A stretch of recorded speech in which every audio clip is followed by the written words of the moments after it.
This is Dream Power Radio, the place where your dreams turn into reality. Here is your host, Debbie Spector-Weissman.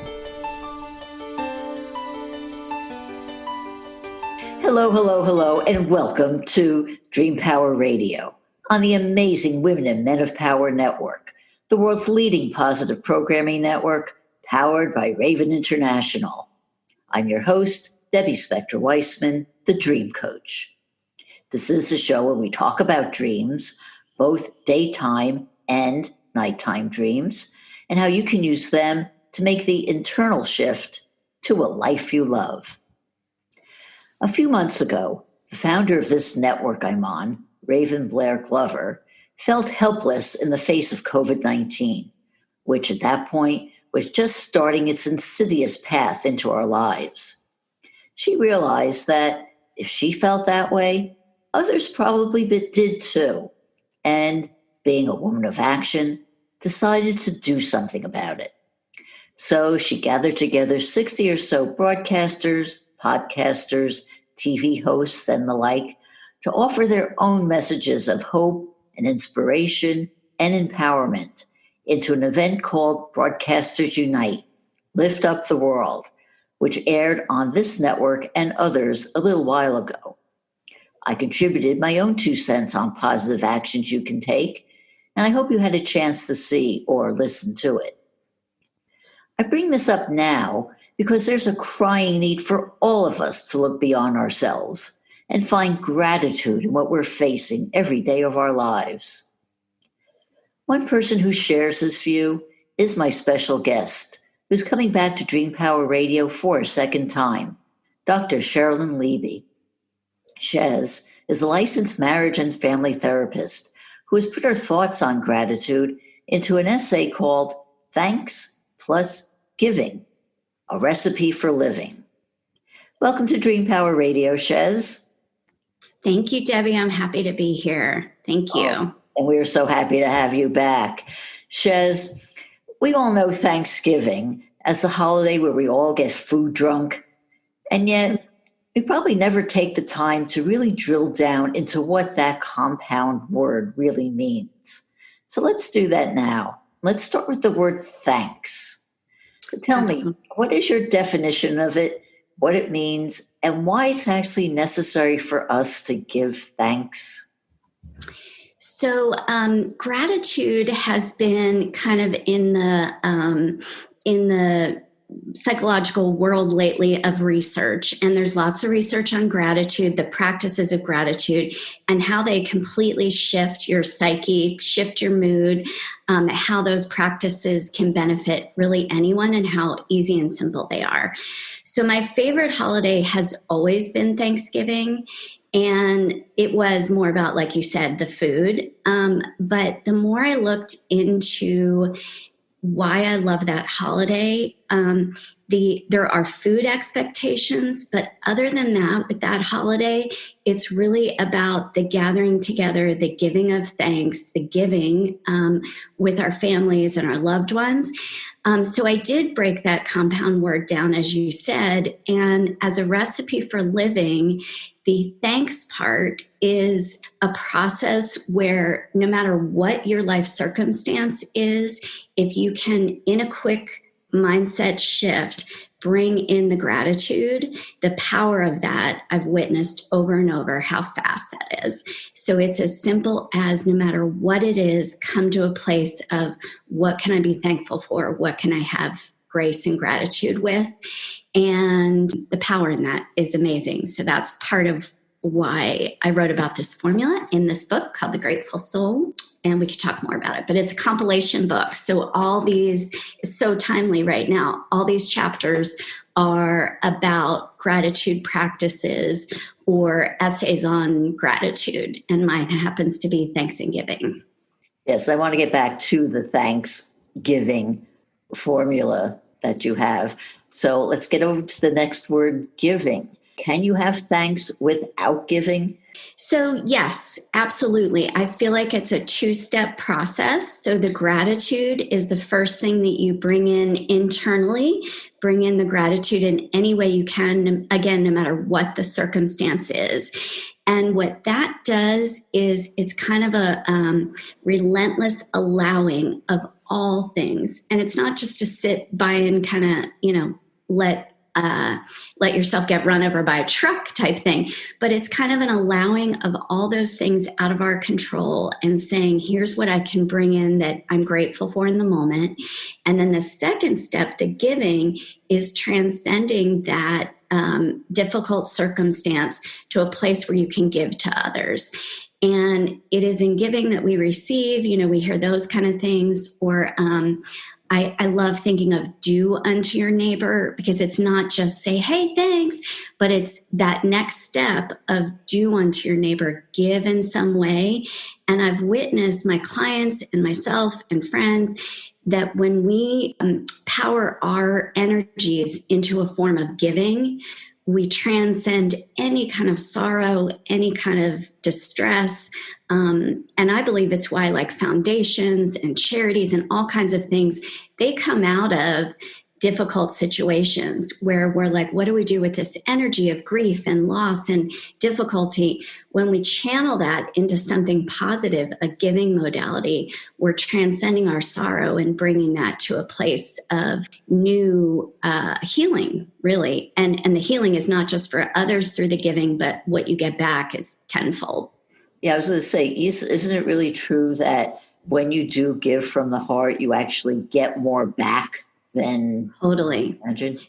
Yes, absolutely. And I think we can all kind of recall those times when we kind of forgot our circumstances, or time stood still, and it was because we were in a mode of either giving or joy, presence. That thanks and giving process that I'm talking about, and it's just a simple way to remember it, is why I use that word. But that process brings us to a place of complete presence and a place where we're kind of outside of ourselves, outside of our psyche, and just enjoying or giving in that moment. So even the little ways, when they have that pay it forward stuff where like you pay for somebody's coffee behind you or whatever, those are moments when I think we can all remember like, wow, that was really a memorable thing, or those sparks of light, look for the healers in the bad situations that Mr. Rogers talked about, or his mother talked about. Those are the times that we're really transcending ourselves and transcending our own situation and then getting the healing back. And I've seen it over and over and over. Yeah, and the other part of it is it doesn't have to be this like super big grand gesture. It could be the smallest thing that could just ripple and have just this multiple effect on you and people surrounding you. Right. Absolutely. I know you just showed on your other positive podcast thing, the thank you video that was done for healthcare workers. And I think just the recognition of that thanks in a way that's concrete for people that you're grateful for, those kind of things just bring so much power to the healing that we all need, especially in this time. Mm-hmm. Going back to your essay, in your essay, it took a tragedy for you to realize the importance of Thanksgiving. And recently, I understand that you had another tragic death in your life. Did this concept of Thanksgiving help you deal with that? It did. It was really kind of crazy, cosmic timing that when this came out, which was right in May, I guess, May or June. I wrote about my one brother's death, who died when I was 21 and he was 18, and he took his own life. And that was a very tragic, really, really difficult, still brings me to tears, really difficult situation for my family. And then so I wrote about that, and I wrote about how I healed. And it wasn't an overnight process that I realized, oh, I can give thanks for this because it propelled my career path into what I do today. Or I can channel all that difficult energy with not understanding, suicide and deep, deep depression, channel that into helping others, which is what I did. But it came full circle again because I have a brother that passed away about a month ago who was 50. And so I found myself like, I got to walk the talk. Like I got to grieve. I got to feel, and obviously it's still there, but I've got to feel the intensity of this grief and then find the gratitude. And I still don't know what that's going to be channeled into. Obviously, with my first brother's death, that was like 30 years ago, that really, like I said, propelled my career path. And so I'm kind of, in a weird way, excited to see what happens with this, where this propels my next giving, my next form of giving. And I don't know what that is yet. But it's these difficult circumstances that if I can use my own advice and bring in the gratitude in every moment and the way that I can give through that and help through that, it's helping my own healing. So I'm going to walk the talk and I'll let you know how it goes. I'm going to keep trying it. And it's a process for sure. It's not a one and done. It's not a November, 27th or whatever Thanksgiving is. It is an everyday thanks and giving and bringing that into my soul, into our souls in every moment so we can heal and transcend any suffering that we're going through. Yeah, this is something I wanted to bring up too, because you do say we should make every day Thanksgiving, not just have this national holiday one time a year, but to have that thought go on with us throughout our lives, every single day that we live. In practical terms, how does somebody incorporate Thanksgiving into their daily lives?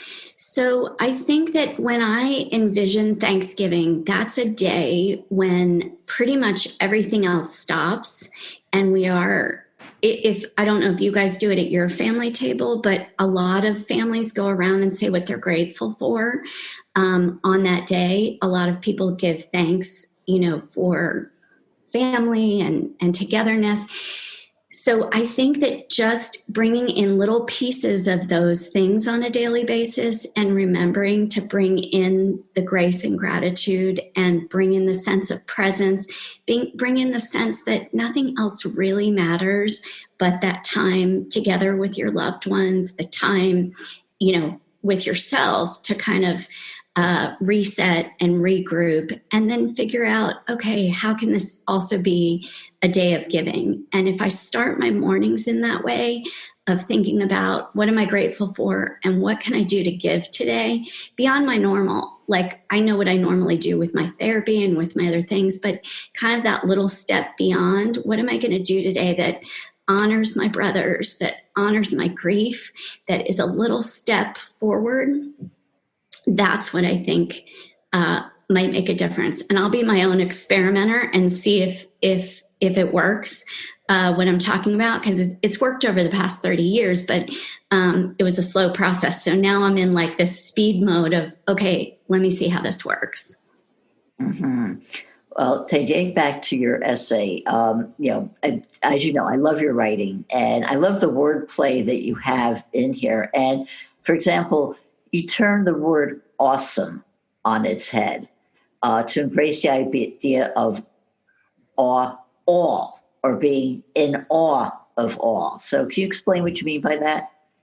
Yes, I think I've been thinking a lot about what we learn from babies and the wonder or how I got started thinking about that. I was like, what is joy and how do we encapsulate joy?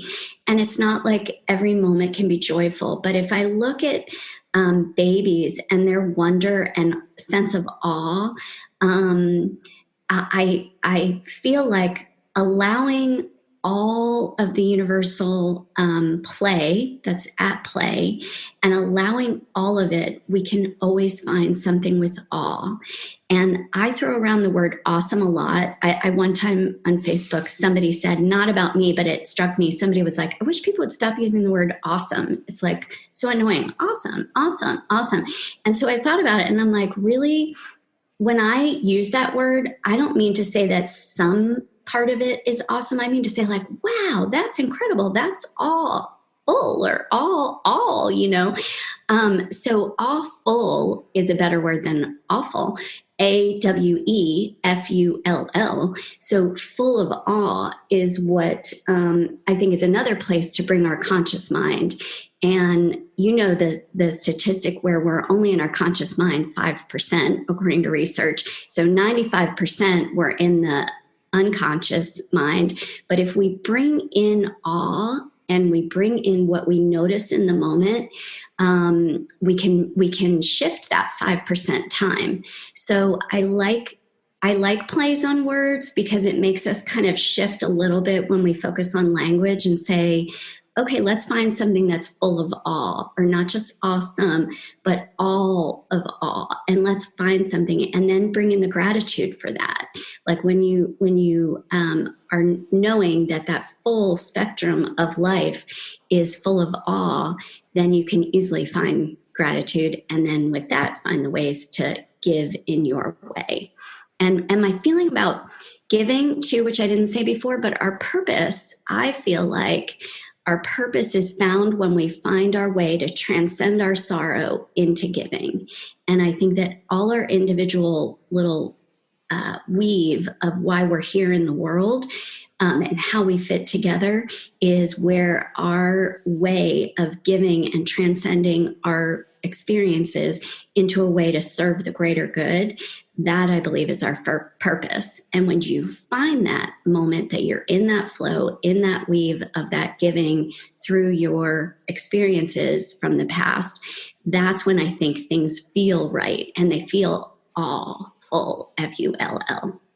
Oh, that's wonderful. Well, with that, it's time for a break. We're talking about thanks and giving and gratitude and all of those wonderful things with author and therapist, Dr. Cheralyn Leeby. And we'll be right back. What do Thomas Jefferson, Elias Howe, and Paul McCartney have in common?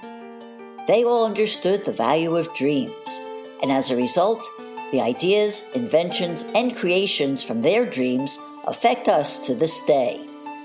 What great ideas are you leaving on your pillow at night?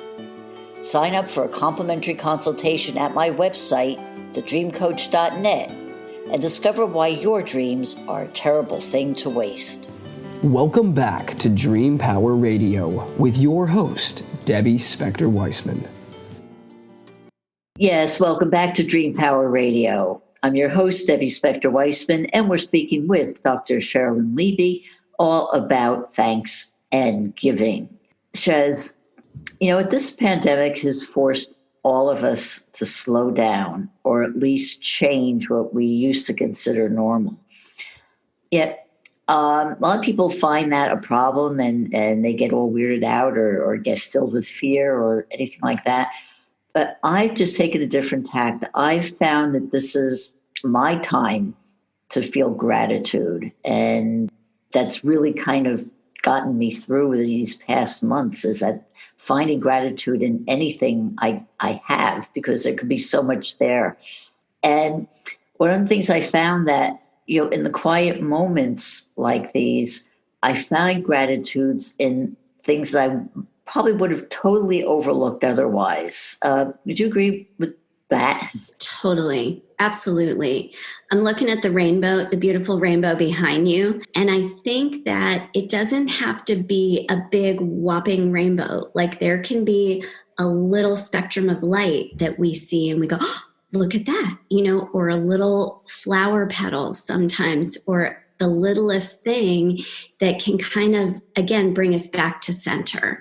I think that what happens with the stress of this pandemic and where we are right now is we're looking back and saying, I can't do this anymore. I can't do this, or what happened to this, or what am I going to do? Or we're looking forward and saying, darn it, when am I ever going to get either back to the way I was, or when am I ever going to move forward?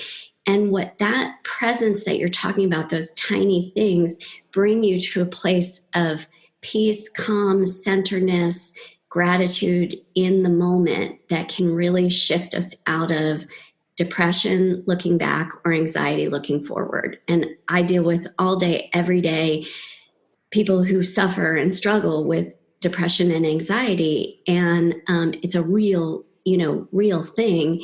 And so there's little ways that simple things like that can bring us out of that. And I'm not saying it's the only way, but what you're talking about with this pandemic is if we can keep bringing that into the presence of mind, of find the little things that we can be that we can be grateful for and present with, that can fuel us as much as one big rainbow. Absolutely. And I should put in here, I'm not talking about people who are suffering, Right. depression, which is, a clinical thing, and they do or should, should seek professional help for that. But I'm talking about, Absolutely. all of us, who were just struggling because we're not able to do what we want to do. Right. And have to find different ways to do things that we used to just totally take for granted. And I find that when you break it down to, little things, just, that can bring a smile on your face, it just raises that energy level that you Right. have, and you just keep that going. I'll just give an example of something that happened to me the other day. I live out in the country, and I walk my dog up and down my driveway every day, and it's a long driveway. So, unfortunately, I've been getting most of my exercise lately, but, that's another story. Anyway, so I was walking him the other day, and we have a lot of chipmunks that prattle about, and usually notice them. But on this particular walk, I noticed he was eating an acorn. I'd never seen a chipmunk eat an acorn. I can't even tell you for sure I knew that chipmunks even ate acorns. But, I had that moment of just being able to look down on and watch this. And it was just, it was like I got to appreciate something. I got to experience something that I would not have normally done. And, just that one little extra added check mark on, a little experience in life. And Right. little experiences that build up over and over and over and over that bring us the joys. So I'm saying that to find the smallest things, just Right. keep our eyes open to look for them, and we can find them. Absolutely. So my guess was that that this has become so much of a healing routine for you, this daily walk with your dog, or maybe it's a couple times a day, but this walk is a part of your healing for yourself without even knowing it. But it's outside in nature. Nature is our true nature. So when we're outside, we're able to shift energetically, we're able to shift our mindset. And if you've kind of incorporated that as this is my routine, my me time, my time for that, then you are going to be more aware of what's around you. When we're human doing versus human being, we're not in that mode. We're doing. And some of this with COVID, some of this has kind of pushed us to do more doing because we feel like, okay, we got to be productive. We got to do while we have this time, or while, we're feeling a new pressure. But we can't forget to be human beings. And when you're out in nature, that's the being. And that's the part that I'm talking about, where just that gratitude of noticing the awe in an animal of, wow, look how close this chipmunk is that I can see he's actually eating an acorn, and the gifts that he kind of brings crossing your path. That's human being. And that's what I think bringing a balance with the human doing is part of the healing too. Which brings me to my point that when you're in gratitude, you're also living in the right here, right now, present. You're not focused on the fears of the past or worrying about the sorrows of the future. Would you agree with that? Exactly. Yeah. I think that finding gratitude in the present is the goal. I think that there are things that we can, be grateful for from the past, maybe grateful for that we hope for in the future. But I think the practice is really finding anything to be grateful for in the present brings us to gifts of the present. So absolutely, that it's a present process for sure in all ways. And it's so powerful. It sounds so simple. Like even when I was, writing that, I felt like it's so simple, but I think the most important things in life are simple. The most important things, which just that word thanks and giving is very simple, but it's a big shift when you do those two things in tandem, or close together with consciousness. It's not an unconscious gratitude. It's not, you can't be unconsciously gratitude, I think. I mean, unconsciously grateful, but even the giving too, it's a conscious giving. So anything that brings us into a conscious present mind is the goal, in my mind, my humble opinion. That certainly makes sense. You touched on this a little bit earlier. Pain can be a catalyst toward feeling grateful, like the tragedy you had spurred you on and enabled you to embrace the idea of thanks and giving. Well, it got me thinking about, remember way back in January when we were together on that little trip? I mean, it seems like a million years ago at this point. It sure does. It sure does. It does.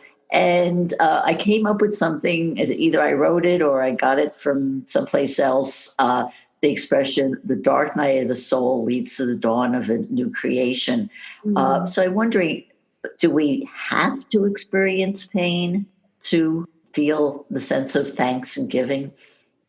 No, I don't think so, but pain is inevitable. I think that it's one of the many human emotions that we all feel at different times. And what I've learned from the work that I do with trauma is that traumas can be seemingly really little, but they're triggers from long ago pain that wasn't resolved.